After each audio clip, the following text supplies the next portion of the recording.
আসসালামু আলাইকুম গাইজ, কেমন আছেন? আশা করি ভালো আছেন।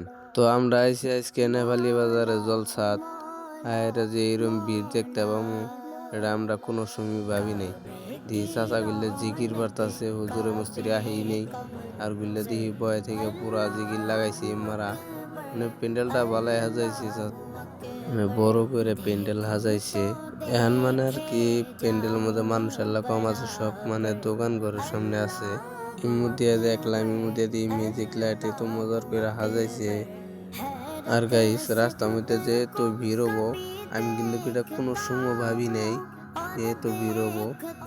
আর গাইস যাওয়া বছর কিন্তু এত ভিড় হওয়া নাই, কিন্তু এইবার তামাম ভিড় হয়েছে। আমি ভাবছি ভাই টুনির মায়েরা আহে নাই, কিন্তু গায়েরে দেখলাম না টুনির মা আইছে। তো ভাই আমার ব্লগ ইতিরই শেষ। আমার ব্লগটা ভালো লাগলে অবশ্যই লাইক কমেন্ট শেয়ার অবশ্যই একটা করে যাবেন।